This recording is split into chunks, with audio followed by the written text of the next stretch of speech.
What up, Pittsburgh Steelers fans? Matty here with an episode of Steelers Warm. We're talking things offensive line because of the questions surrounding this offense, because of the questions surrounding the quarterback play, regardless of who's starting, regardless of who's injured.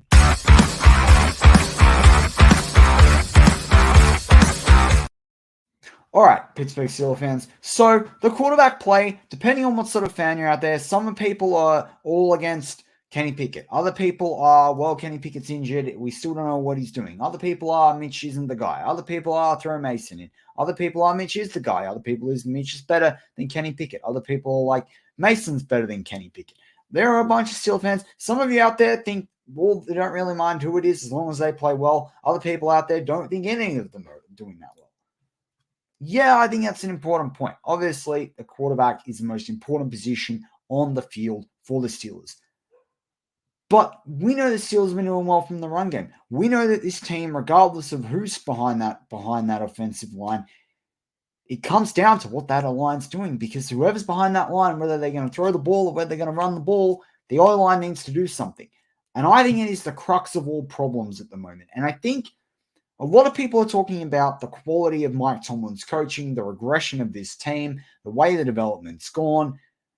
The reality is we don't know, because the O-line has been so poor. They had just DeCastro retire before they thought he was going to. Pouncey retired a year or two early as well, or earlier than what they thought he was going to. Villanueva left the team. They didn't go and re-sign him. They didn't think that was worth it. Shooks has turned out not to be the guy. They had to bring in Siamalo this year. Kendrick Green turned out not to be the guy in replacing Pouncey. Cole is certainly not the guy, and we're going to talk about him a lot. Broderick Jones, they spent a high draft pick on, but he's got developed, and he had his first average game as a rookie. Fair enough. He's a rookie. Dan Moore's not the answer at left tackle either, so that's a problem. We're going to talk about all these things, because what is the point? And that's what we're going to the case we're going to prosecute in this show today. What is the point of all this hoo-ha about the quarterback if the O-line in front of them isn't going to protect them? So, who is the Steelers' offensive line? We know for the most part this season it has been Mason Cole in the center. Either side of him is James Daniels and Isaac Siamalu. And then it's been Chooks, Dan Moore, and Broderick Jones in there from a tackle perspective.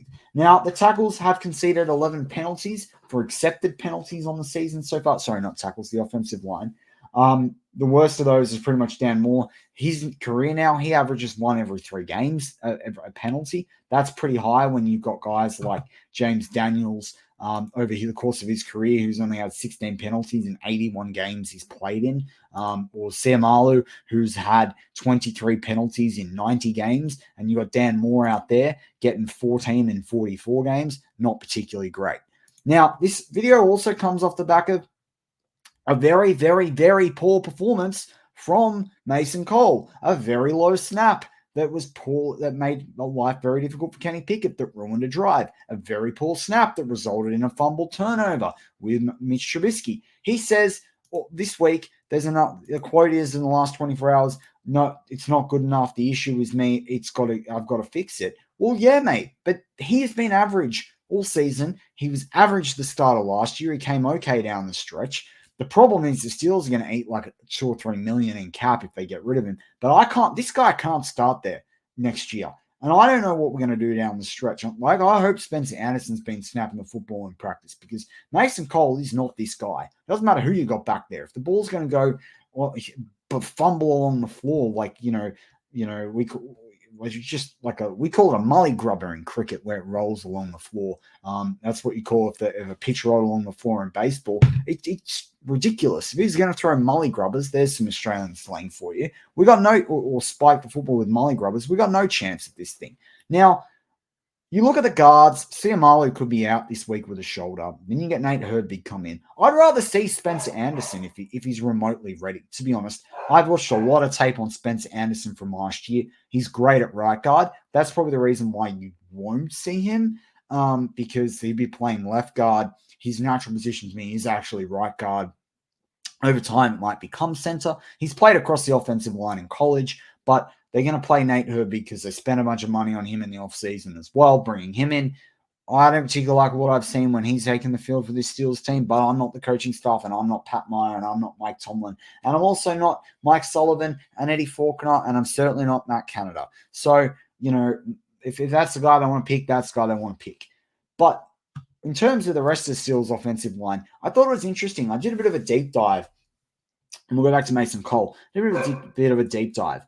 According to 33rd Team, and they did some rankings, mid-season rankings. The Steelers at the mid-season mark were 27th.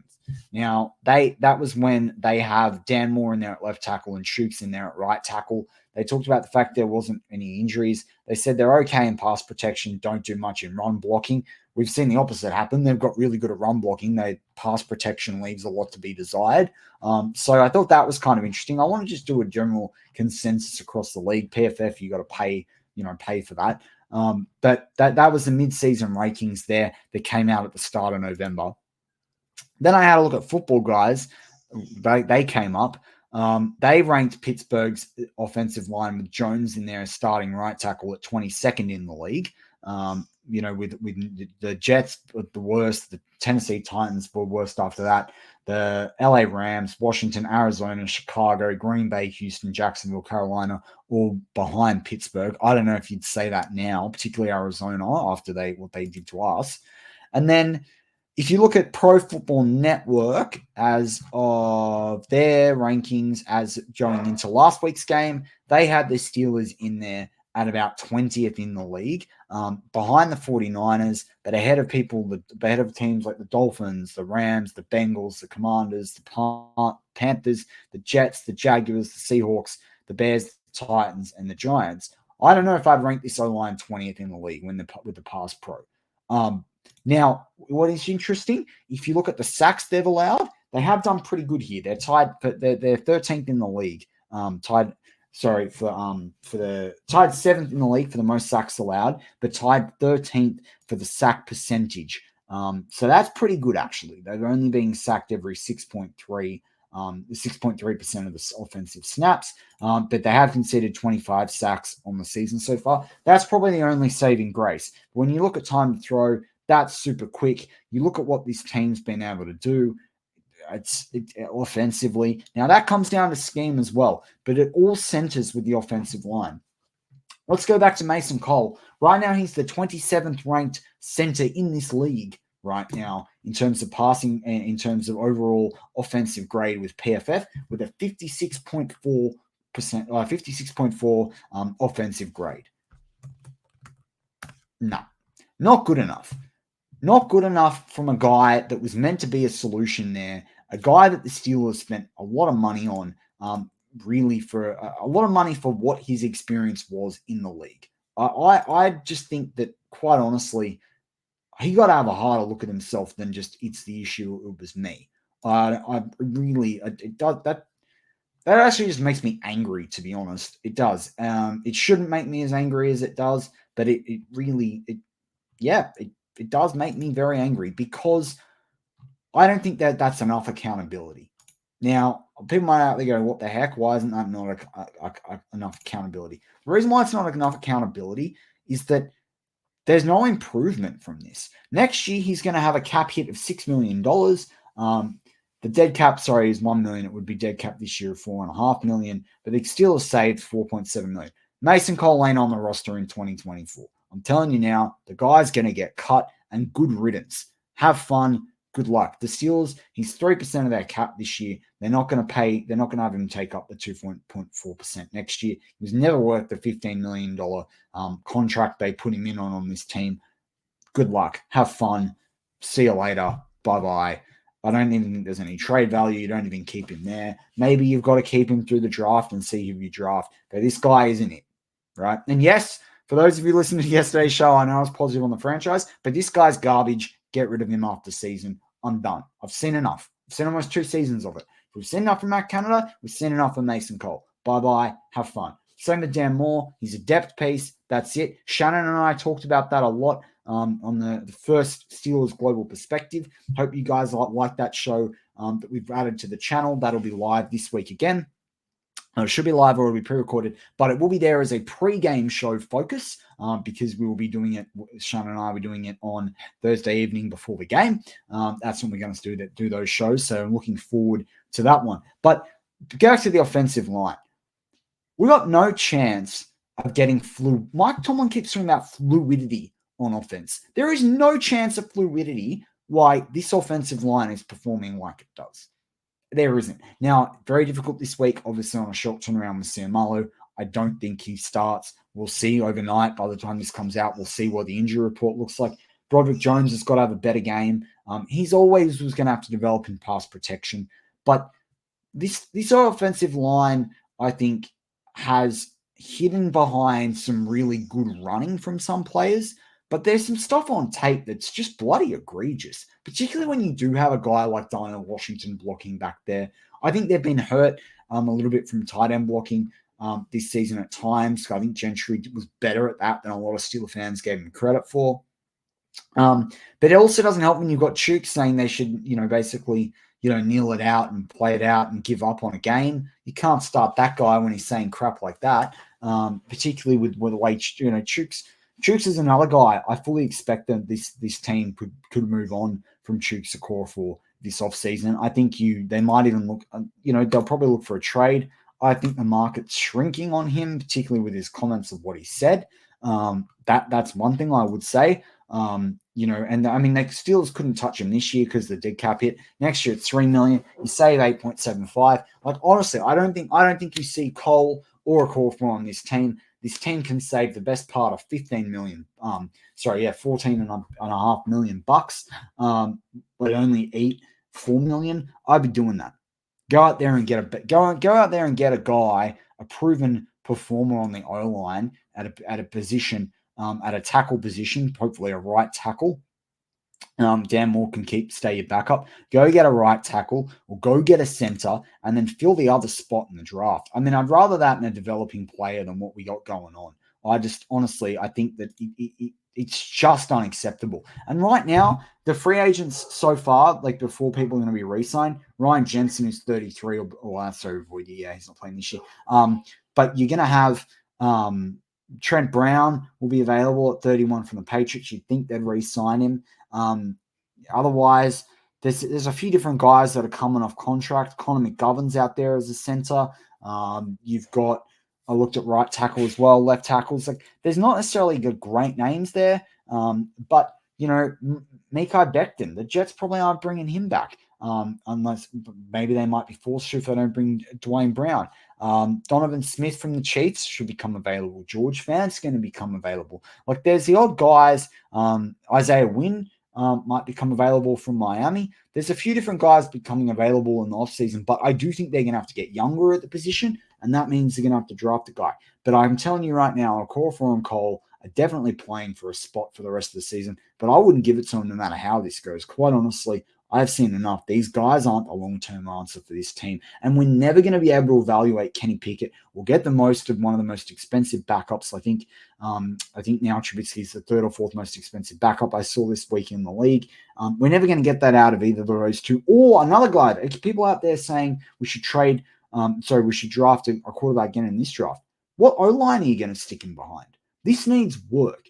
This Steelers team is not ready, whether it's Kenny Pickett or another quarterback, is not ready for a quarterback that's going to take them deep into the playoffs, basically because of the offensive line. And that needs to be the primary focus on offense from now on. Not just getting an offensive coordinator that wants to make the plays, but getting this offensive line right in the offseason. It starts here. The Steelers are not going to build in the trenches.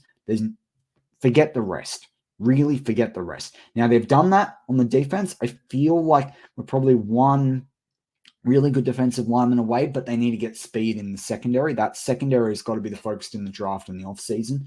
They need to get guys there that can complement Joey Porter Jr. They've got to get a fit, young, strong safety that can cover tight ends. That was abundantly clear against this game in the Arizona Cardinals. But I don't care who you've got at wide receiver. Like, move Deontay Johnson on, save that cap. I don't think he's it. Well, if you do think he's it, I totally get it. But there's no point spending that money on those guys when the offensive line is so poor in pass pro. Yeah, they've gotten to get together in the run game. But honestly, they're going to be, I think with some of the defenses coming up, particularly starting with Patriots, as we're going to see in a couple of days' time, it's going to be tested. And I don't mean to be negative Nancy about this thing, but quite honestly, I don't understand. I understand all the criticism of the quarterback play. I'm happy to criticize them all too.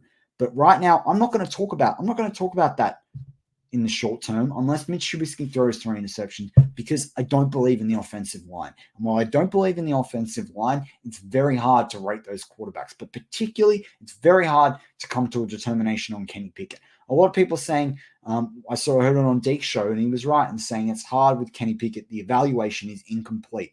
I heard the same thing from Shannon Rightly on his Hangover podcast with State of Steelers on Steel Curtain Network. I agree with them all on that. But why are these guys injured all the time? Because the offensive line allows them to get sacked too much. Kenny Pickett's been sacked 23 times this season already. He's a guy that runs through that line. The protection's poor. He's copping the hits.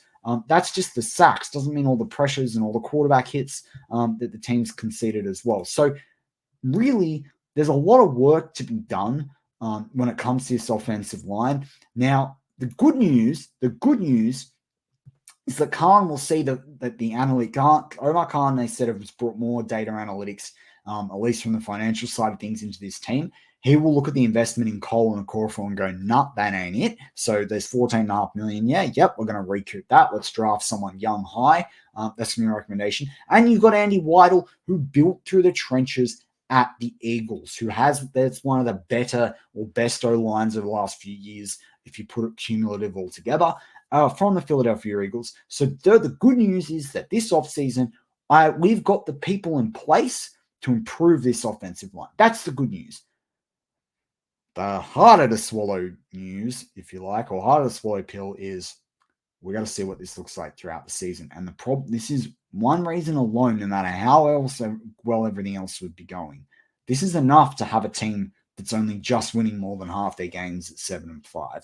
So I think we've done well despite an average O-line, despite everything that's going on. People might think I'm being very unfair about this, but it's not, to me, regardless of what rankings they are in sacks and sack percentage per, or penalties as well. Steelers are highly penalized. They're averaging 7 penalties a game. Admittedly, it's only about one offensive line penalty per se every game. But from the direct 6 people that have been regular enough on the O-line. But quite honestly, I just think this is a problem. I mean, it's a massive problem, particularly for the passing game. And then when Mike Tomlin's going to talk about fluidity on offense, that starts on the offensive line. And you can't be snapping footballs along the ground, or mully grubbers, as I called them. It's just not acceptable. But hey, I'd love to know what your thoughts are in the comments. Hope you liked the show. If you did, hit that like button. Want to know what content's working for you guys, what's not. Likewise, if you've watched a lot of our shows and you're not a sub yet, hit that sub button. We're striving hard for plus 500, maybe even plus 1,000 by the end of the season, going to playoffs if the Steelers can make it there. So we'd love to see that from you as well. And as always, go Steelers.